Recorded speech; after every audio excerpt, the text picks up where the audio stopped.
Hello, my sweet Erica and Jimmy. Today we are visiting the most wonderful place that ever existed. Close your eyes. Can you smell it? It's the scent of jasmine and the sweetest citrus flowers in the world. Welcome to the Garden of Eden. Nanny, is it true that everything there was perfect, even the grass? Oh, more than perfect, my dear. Imagine a giant crystal blue river flowing from the center of the garden. That river splits into 4 great paths, 4 mighty rivers that surround and water the entire world. And inside the garden, every kind of tree. Some are just beautiful to look at, and others have fruit so delicious that every bite feels like a celebration. And was Adam there all alone in all that beauty? At first, yes, Jimmy. God placed him there to work the garden and to guard it. But God saw that Adam was a little sad. "It is not good for man to be alone," he said.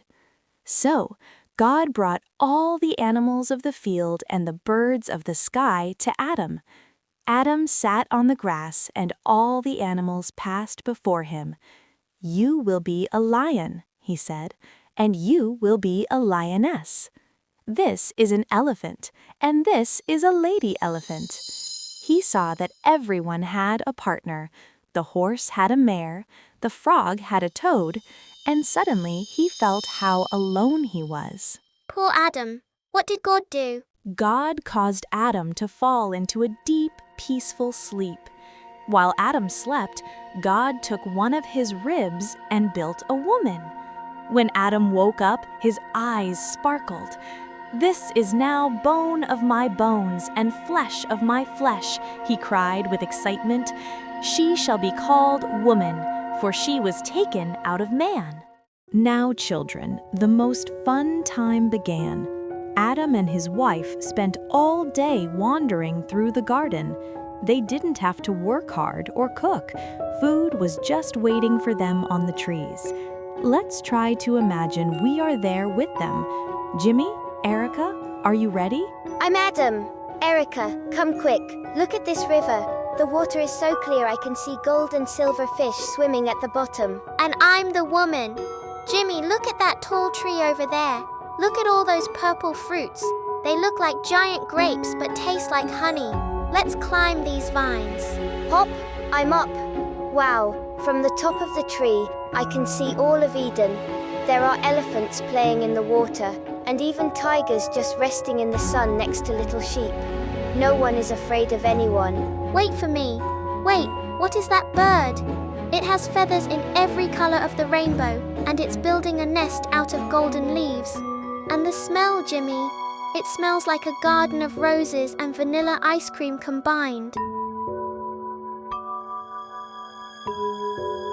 Exactly like that, children. Everything was one big new wonder. But here is something very interesting. All of this happened in just one day.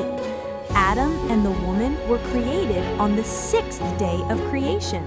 In that same day, they walked, they named the animals, and they faced their biggest test. So if everything was so perfect, Nanny, why did they go to that forbidden tree? That is the big question, Erica. In the middle of the garden stood the tree of knowledge. God had said, "From every tree of the garden you may eat, enjoy, but from the tree of knowledge do not eat."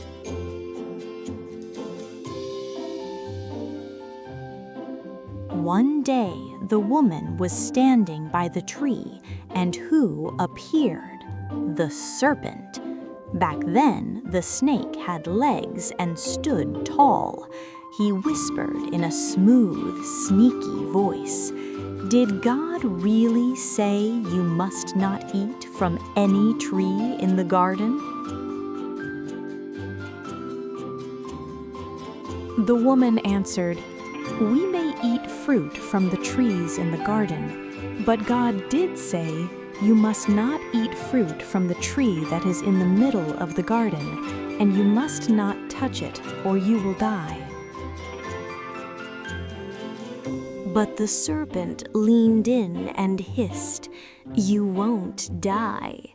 God just knows that when you eat from it, your eyes will be opened. You will be wise like Him. You will know the difference between good and bad." The woman looked at the tree. She saw that the fruit was beautiful and looked delicious. She thought about how wonderful it would be to be so wise.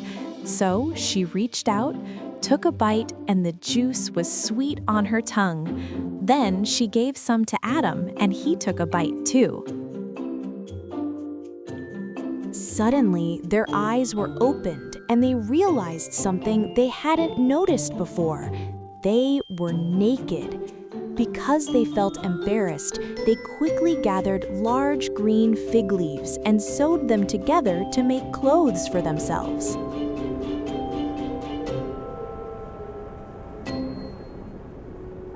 And then what happened? They tried to hide from God? "Yes, my dear, they hid among the bushes. God called out, 'Ayeka, where are you?' And Adam answered with a trembling voice, 'I heard your voice. I was afraid because I was naked, so I hid.' God asked, 'Who told you that you were naked? Did you eat from the tree I forbade you?'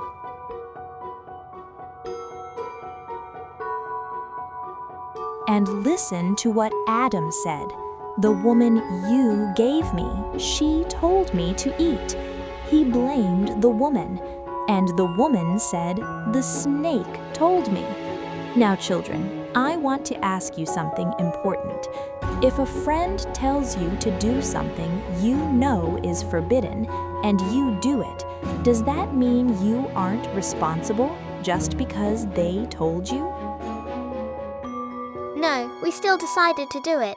Exactly. Every choice has a consequence. God was very sad. He punished the snake to crawl on his belly and eat dust forever.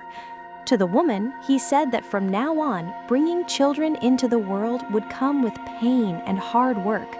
And to Adam, he said that the ground would no longer just give food away. He would have to sweat and work very hard in the soil to bring forth bread. They had to leave the magical garden and go out into the big world. They were banished on that very same day they were created. As they stepped out, the sun began to set. Now remember, Adam had never seen the night before. This was his first time seeing the light disappear. He was so scared. He cried and thought, "Because of my mistake, the world is being destroyed. It's going back to tohu vavohu, the dark chaos that was there before the beginning." Did Eve cry too? She did, Jimmy.